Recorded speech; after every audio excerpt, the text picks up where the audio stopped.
Hello Pokemon trainers, welcome back to another Pokemon Scarlet and Violet Battle Stadium singles video here on iStarly TV, part of my Road to Master series where I try to climb the online ranked Battle Stadium singles ladder. Today we are continuing with the team that I introduced last time. This is my Meowscarada Quaquaval team with Chi-Yu as well. And last video was really, I would say really good. The battles were really good, so if you haven't checked that one out and you want more information on the team, check out the description where I posted a link to the previous battle where I explained the team in more detail.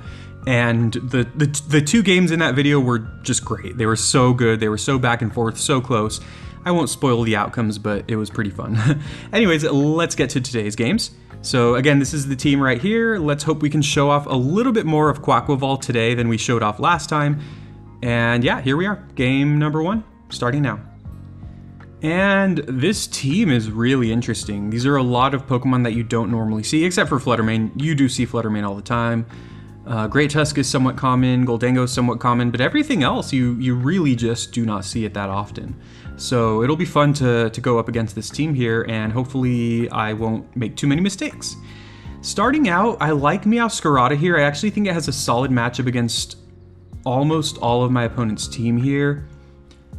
I think their most common leads or their most likely leads are like Great Tusk, Arboliva, or Pawmot, which I think Meowscarada is actually pretty good against. So, let's see. And I do like Chi-Yu as well. I think Chi-Yu is really good, but the Pokemon that I keep kind of falling back to that honestly is going to be really kind of tough for me is going to be that Hydreigon, because their typing, just being a dark type is great because I have 3 dark types on my team, so it's going to resist all those moves. I'm sorry, not 3 dark types. but the fact that they're also a dragon type, I have a lot of Pokemon that dragon will resist as well, so I'm not loving that. So I think I kind of want to bring Quaquaval to help me against that Hydreigon if they do end up bringing that, and Quaquaval is also pretty decent as well. I'm not sure I should have led with Chi-Yu, but that's what I'm bringing. This could backfire on me because these 3 Pokemon I brought are pretty fast and they have a lot going for them like offensively, but defensively they're not great. So I kind of made that trade-off right there. So, and honestly I was kind of running out of time, so that is on me. But my opponent has boxing gloves, it looks like. They're about to square up. And they lead with their Pawmot, which honestly, as far as speed tiers are concerned, I'm not certain who's faster here because I am an adamant nature. I know naturally I am faster. I'm just going to go for Flower Trick here, just kind of see what they go for. Given that I have Focus Sash, I feel like I can afford to play like this because of the fact that I'm going to survive any hit that they go for. And it's also possible that they themselves have Focus Sash, so I am going to be faster here, which is great. And I do almost knock them out, but I think it was pretty likely that they had Focus Sash, so it almost doesn't matter, you know, whether I knocked them out or not. And they reveal to have Nuzzle, which is actually pretty annoying here. I'm just seeing if I should try to get up Toxic Spikes, which I think that's a decent option. I mean, they have Ice Punch. Wow, okay. And I do survive. I probably should have just been safer and just gone for the Flower Trick to knock them out, but getting up a layer of Toxic Spikes I think is just fine for me. Like, they have a lot of Pokemon that'll actually get poisoned from it, so I think that kind of helps here. And I do click Flower Trick just in case there's some reason that they switch or they accidentally click the wrong move or something, but they do end up knocking me out there, which is unsurprising. Definitely do not want to go into Quaquaval here, so I'm going to have to go into Chi-Yu, and I am going to have to be mindful of the fact that they might switch into Hydreigon here. However, I still think it's in my best interest to actually click Flamethrower because of the fact that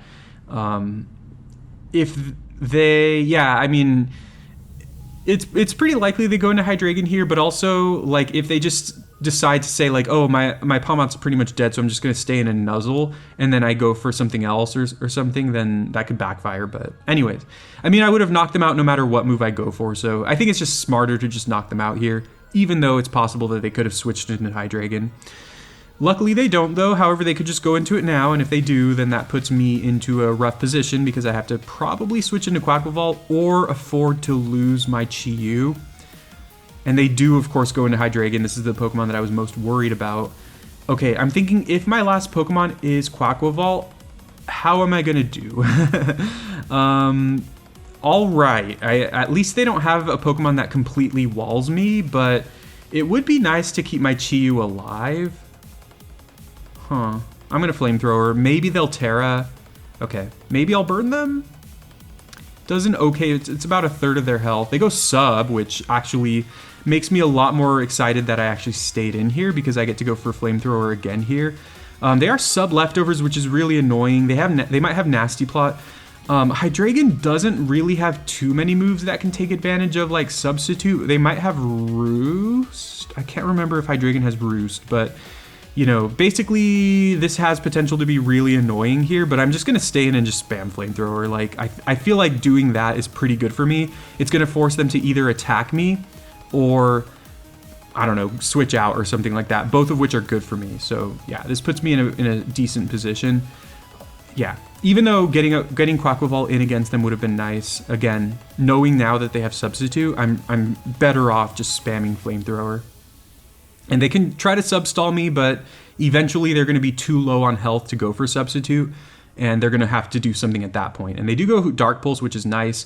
Leftovers is a little annoying here because even if I take them down to red, or even if I take them down low enough with the Flamethrower that they can't sub, they could possibly just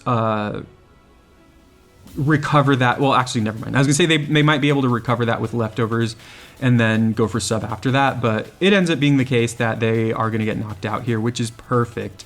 And they don't have a good switch in.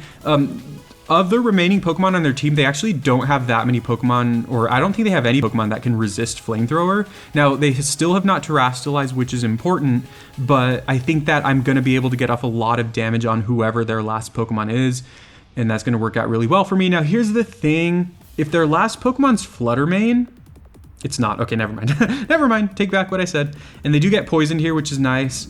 I think I'm just going to go ahead and Flamethrower again. I know they're going to probably Terastallize here, depending on what their Terra type is. I guess I could have... No, I was going to say, I guess I could have Terastallized too, but I think what I'm going to do is wait to Terastallize my Quaquaval so that I'm no longer weak to Grass. But maybe I should have just Terastallized here. I don't know. They're waiting. This is looking really good for me, but depending on what their Terra type is, this could be bad. They are going to Terastallize, sure, that's completely understandable. I guess they could be like Terra Water or something, which would be actually really awkward. Terra Fire? Or Fire, okay, fair. Fair. But the funny thing is that actually makes my Quaquaval hit them super effectively, so I think that's going to be good for me. So they're going to take some damage from the Flamethrower, sorry. And then they are going to take poison damage. Now, unfortunately, they do get the Seed Sower going, so they are gonna the grassy terrain, so they are gonna be able to get some recovery, and they do Leech Seed me.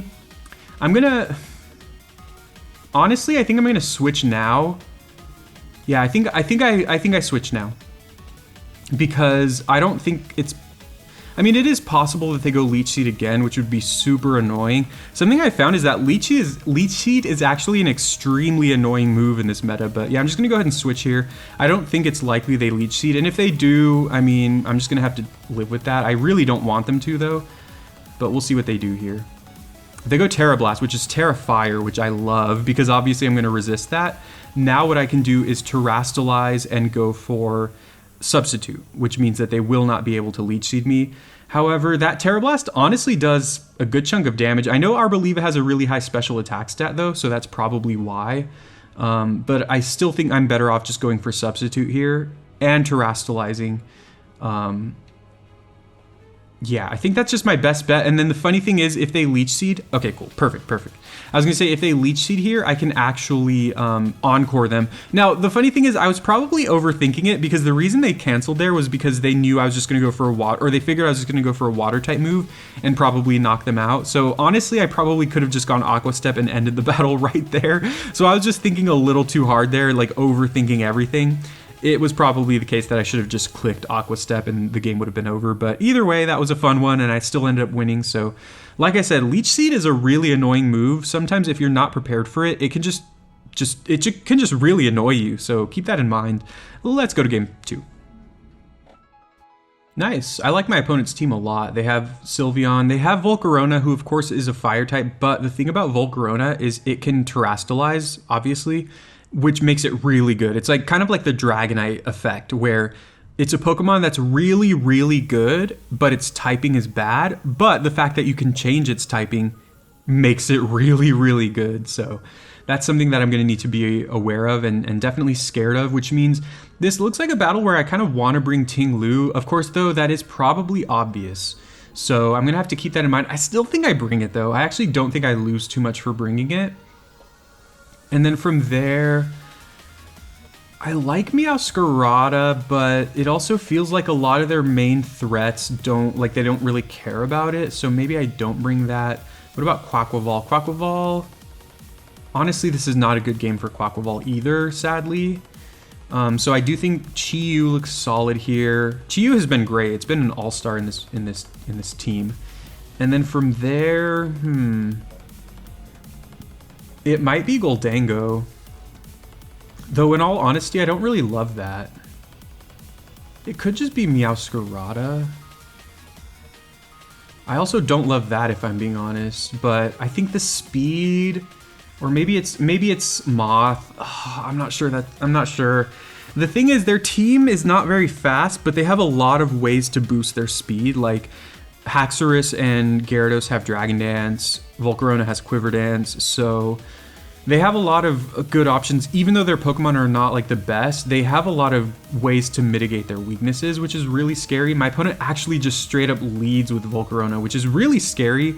But luckily for me, I actually lead with my Ting-Lu, and the Vessel of Ruin's gonna lower their special attack stat. So this actually works out really well for me, because if they start setting up, I can actually just Whirlwind them away. However, they do have the Will-O-Wisp, which means they're probably more of like a supporting Volcarona, which is kind of annoying, but luckily for me, I don't care that much. Like, I have Ruination to get a lot of damage on them. I think what I'm just going to go ahead and do here is just actually Whirlwind, just to see what else they brought and just to see what their Volcarona is going to do. And if their Volcarona does not have heavy duty boots, that means when it comes back in later, it's going to take a lot of damage. Now, they do get the special attack boost, which is great for me because I'm just going to get them out of here, so that doesn't matter in the future. And again, this just gives me more information about who they brought, and it's pretty likely Ting-Lu's going to have a good matchup against whatever they go into here, which is going to be Haxorus. Now, they do know about Whirlwind, so that I think that's going to dissuade them from setting up. So I'm just going to go ahead and Earthquake here. I'm sorry, no, I'm going to Ruination here just to get off a lot of damage. And again, I think it's pretty unlikely that they go for Dragon Dance because they know that I have Whirlwind. Okay, they go close combat, which, as you can see, Ting-Lu is extremely tanky there. Now, I think it's still okay that I went for Ruination rather than Earthquake here. I get the Berry, which honestly doesn't matter, because if they just go for one more close combat, they're going to knock me out. However, maybe they'll overpredict and expect me to Terrastalize, which I have the option to do. Like, I could go Terra Poison here, and that would resist close combat, and I would actually survive. But I think because I'm so low on health, I actually just want to stay in here. And if they knock me out, that's fine. Like, I think Ting-Lu still, you know, even though it didn't kill anything, it still did a good amount of damage to their team. It really weakened their Haxorus, and it got up the Stealth Rock so that if they go into Volcarona, and again, Volcarona does not have the heavy duty boots, that's going to put me in a really good position later.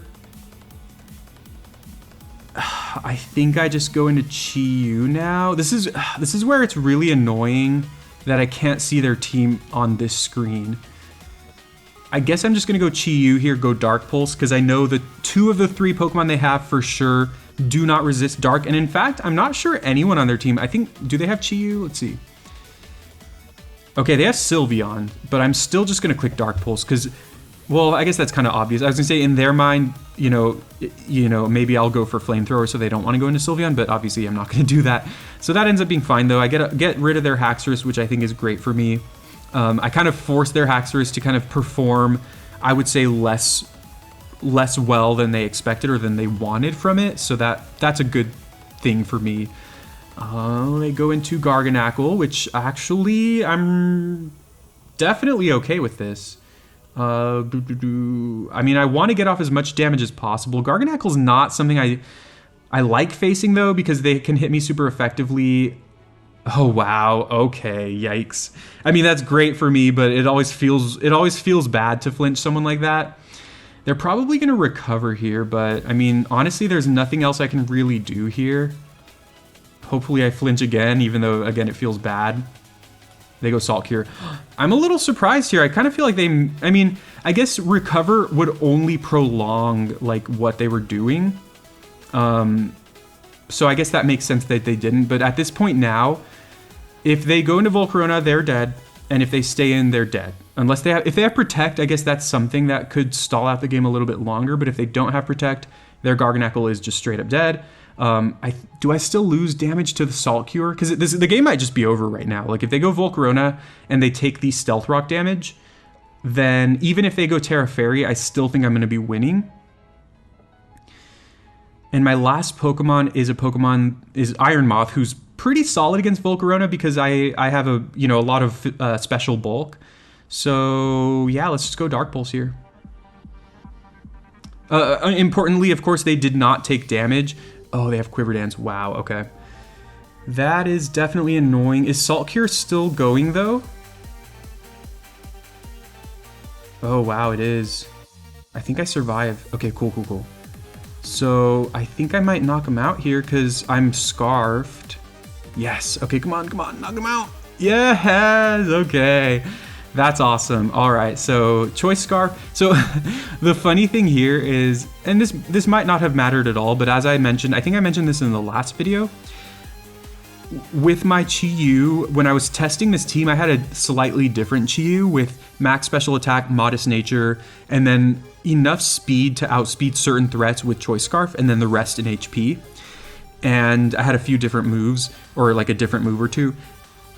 And I wanted to use that set for this video, but the Chi-Yu that I had in my boxes actually was just max special attack, max speed with Choice Scarf, so I ended up using that just because that's what I had access to.